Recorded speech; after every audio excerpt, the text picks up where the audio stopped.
ঘড়িতে টাইম হচ্ছে এখন 10:30। Good morning everyone, welcome back to the channel. Moto vlog থেকে আমার ব্লগ স্টার্ট করতে না একটা আলাদাই ফিল আসে। তার কারণ হচ্ছে একটু আমার রাইডের কথাগুলো মনে পড়ে। Then I become emotional. কখন আমার রাইড হবে?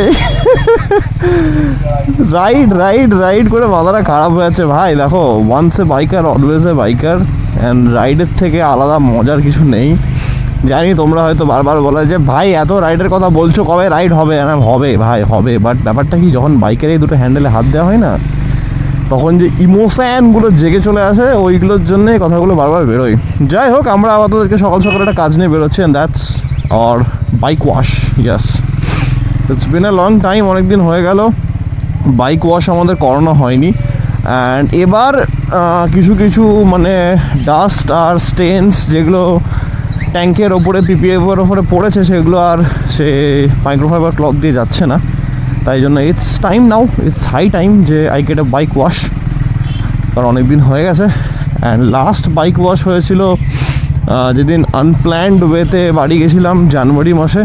আই থিঙ্ক জানুয়ারির 16 তারিখ কিছু একটা হবে ওই টাইপের। জানুয়ারির সেকেন্ড উইকের দিকে যখন বাড়ি গেছিলাম তখনই বাইক ওয়াশ হয়েছিল, তারপরে তার হয়নি। তাই জন্যে এবার বাইক ওয়াশ হচ্ছে। তো চলো, এখন আমরা রওনা দিয়ে দিয়েছি। সকাল সকাল ফোন করে কথাও হয়ে গেছে। ফার্স্ট আওয়ারে গাড়ি ঢোকাবো, তাড়াতাড়ি করে ওয়াশ করে বেরিয়ে চলে আসবো, কারণ ওখানে লেট করলে আবার একটু চাপ হয়ে যায়, হেকটিক হয়ে যায়। তো I don't want to take that risk. যখন প্ল্যান আছে তখন তাড়াতাড়ি করে নেওয়াটা বেটার। অ্যান্ড সব থেকে একটা বাইকারের জন্যে the best feeling in the whole wide world কি, সেটা হচ্ছে যখন তোমার বাইকটা চকচক করবে, তোমার বাইক চকচক করবে, দেখতে সুন্দর লাগবে, ব্যাস, এর থেকে ভালো ফিলিং আর কিছু হতে পারে? অ্যান্ড আমি আজকে বাইক ওয়াশটা করানোর পরেই বাড়ি এসে ক্লিনিং আর লিউবিংটা করবো চেনের, কারণ সেটারও অনেক দিন হয়ে গেছে চেন ক্লিন আর চেন লিউব করা হয়নি। এই দাঁড়িয়ে যাও, আমি ঢোকাবো। ইয়েস, তবে আমি কিন্তু সত্যি একটা জিনিস বলবো তোমাদেরকে, এই ফুল হাতা গ্লাভস কেনার অ্যাডভান্টেজ আমি পাচ্ছি ভাই। কারণ আমার কাছে আগে যে গ্লাভসটা ছিল সেটা ছোটো গ্লাভস ছিল। অ্যান্ড ওটাতে কি হয়, অনেক, তুমি দেখো সবসময় তো সিটির মধ্যে রাইডিং জ্যাকেট পরে বাইক চালানো সম্ভব না। এবার একটু হলেও কখনো স্লিভস উঠে গেলে ওই জায়গাটা it becomes prone two Sunlight, ঠিক আছে, এক্সপোজ হয়ে থাকে ওই স্কিনের ওই পোর্শনটা। বাট ফুল থাকলে কি তোমার কোনো প্রবলেমই নাই, মানে একদম জামার ওপরে চলে আসছে জিনিসটা। তো খুব মানে ইউজফুল জিনিস এটা একটা। ডেফিনেটলি একটু ইনভেস্টমেন্টটা বেশি হয়ে যায় এটার পেছনে, বাট লং টার্ম ইনভেস্টমেন্ট তো ঠিক আছে।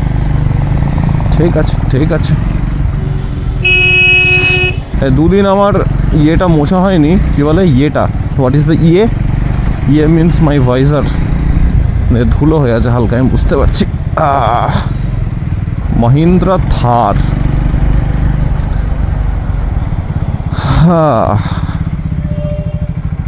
থারের একটা কাল্ট ফ্যান বেস আছে, বাট কারা কারা আমার কথার সঙ্গে এগ্রি করবে আমি জানি না।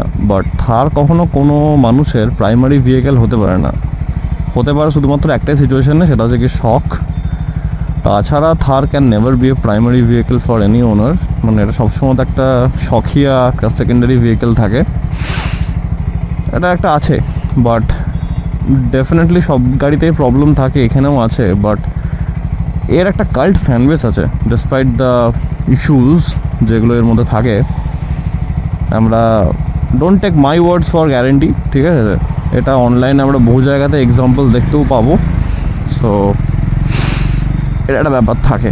আমি থার চালিয়েছিলাম টেস্ট রাইড ভেহিকেল অনুযায়ী, তো কমফর্টেবল অতটা আমার লাগেনি।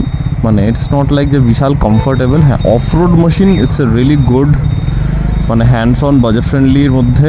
বিশাল অ্যাবনর্মাল 40-50 লাখ টাকা দাম না, বাট তার মধ্যে একটা অ্যাফোর্ডেবল একটা অফ রোড মেশিন, খুব ভালো, খুব ভালো of road machine, but comfortable, cruising speed, কিছু বাম্পিনেস যেগুলো আমার সিটি ট্রাফিকের মধ্যেও চালিয়ে লেগেছিলো। কোনো হেড ভাই, ঠিক আছে, কোনো হেড দিচ্ছি না আমি, বাট আমি আমার পার্সোনাল এক্সপিরিয়েন্সটা তোমাদের সঙ্গে শেয়ার করছি। মেবি তোমরা রিলেট করতে পারবে যারা থার চালিয়েছে।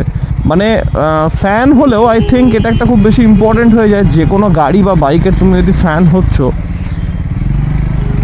একটু উচিত যে you have to be impartial, ঠিক আছে। অনেক সময় দেখি আমরা এতটাই পার্শিয়াল হয়ে যাই যে আমরা ওই ফ্লসগুলোকে না একটু ওভারলুক করে দিই।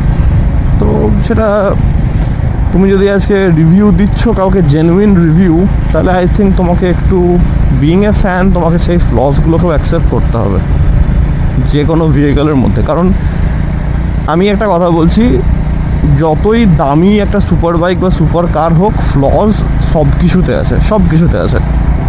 মানে কোনো প্রোডাক্ট, কোনো গাড়ি, কোনো পিস অফ মেশিন কিন্তু ফ্ললেস হয় না। Technology can never B flawless. Glitches and ইমপারফেকশনস থাকবেই সেটার মধ্যে। এবার তুমি যদি এখন সেই ছোটোবেলাতে আমরা যেটা করতাম, কে শাহরুখ খানের ফ্যান, কে সালমান খানের ফ্যান, দিয়ে ওই নিয়ে আমরা মারামারি শুরু করে দিতাম, ওটা করলে হবে না ভাই। তোমাকে একটু পার্শিয়াল হওয়াটা উচিত না, মানে নট ইভেন স্লাইট না। তুমি কিন্তু ওপিনিয়ন দিতে পারবে না, অ্যান্ড তোমার কথার কিন্তু তখন কোনো ভ্যালু ক্যালকুলেট করা হবে না। কারণ পিপল উইল নো যে তুমি ভাই ultimately you are a partial guy when it comes to this topic। হচ্ছে ব্যাপার। তাই জন্য আমি বলে দিলাম, কাউকে আমি ফিলিংস হার্ট করতে চাই না, but Thar can never be a primary vehicle. It's my opinion and I think a lot of you will relate to that।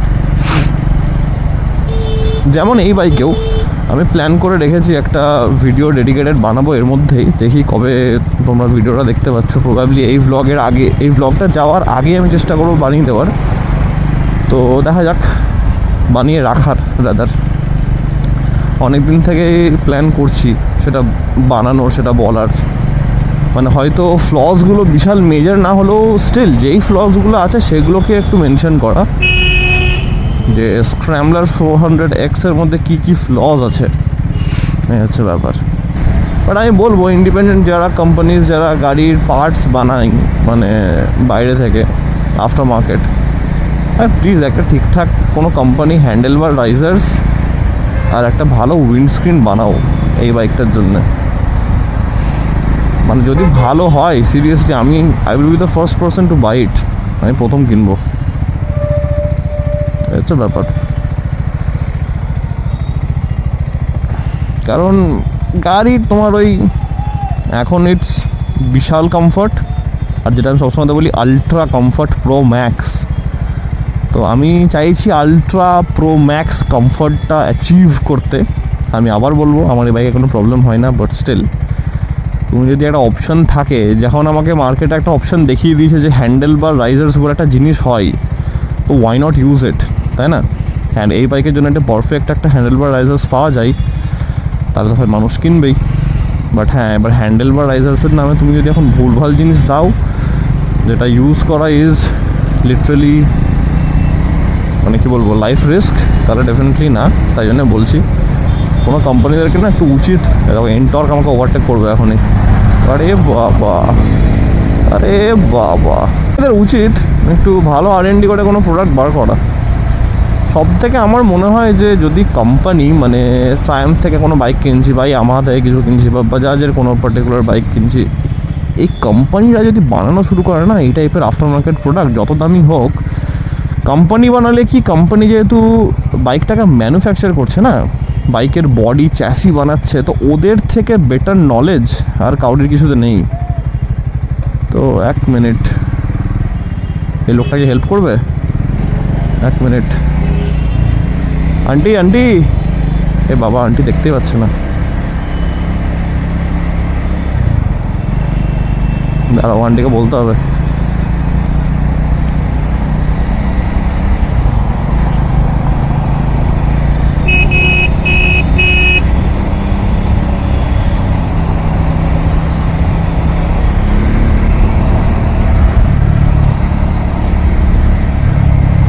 বুঝতেই পারছে না মনে হচ্ছে। চলো সিগন্যাল হেল্প করে দিচ্ছি আমরা।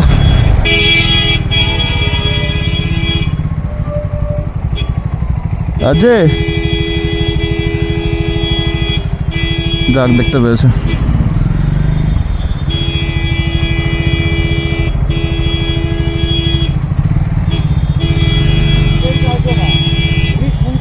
শুনতে চাইছে না। হ্যাঁ, কাউরির একটা ছোটো জিনিসে হেল্প করে দিলে কি অনেক একটা বড় অ্যাক্সিডেন্ট বা incident, let's not get to negative, incident avoid করা যায়। তো হচ্ছে ব্যাপার, ভালো কাজ করলে না একটু মনটা ভালো লাগে।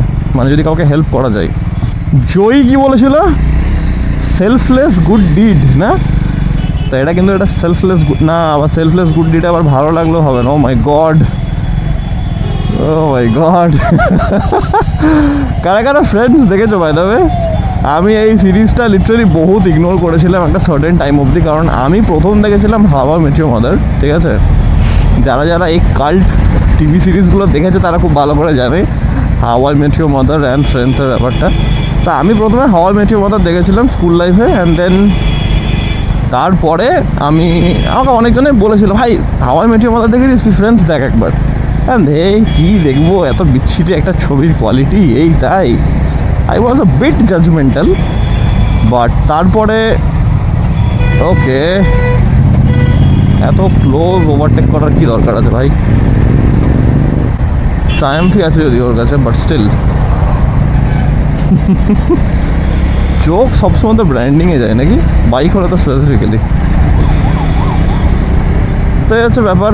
আরে বাপরে বহুত জোরে চালাচ্ছে তো ওটাই হচ্ছে ব্যাপার। আমি যখন তারপরে ফ্রেন্ডস দেখলাম, ফ্রেন্ডস আমি না খুব রিসেন্টলি দেখেছি, আই এম রিয়েলি সরি, আমি খুব রিসেন্টলি ফ্রেন্ডস দেখেছি, মানে 2 বছর হবে হয়তো ফ্রেন্ডস দেখেছি আমি।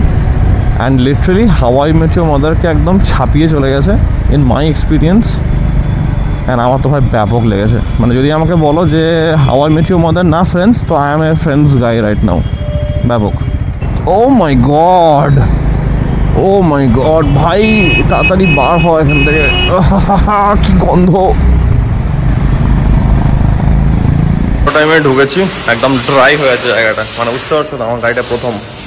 ইয়াস, ম্যাক্সিমাম জায়গা একটু নোংরা হয়ে আছে, এটা তো আমি আজকে বাড়ি গিয়ে ব্যবস্থা করবো। তাছাড়া এইসব জায়গাগুলো বহুত ডার্টি হয়ে আছে। তারপর এগুলো বলে লাভ নেই, মানে এগুলো আর উঠছে না, নর্মাল মুছলেও এগুলো উঠছে না, এগুলো জল লাগবে। এই হচ্ছে কারেন্ট কন্ডিশন গাড়ির। ও হেডলাইটটাও গেছে অনেকটাই, এগুলো হয়ে আছে।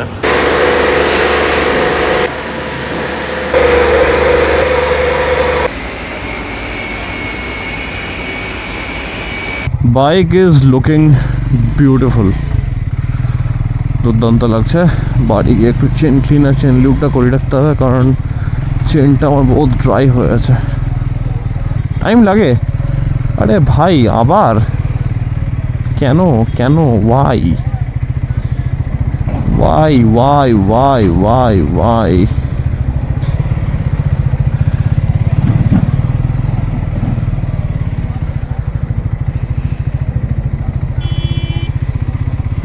কত আস্তে আস্তে বার করলাম জানো আমি ওখানটা থেকে,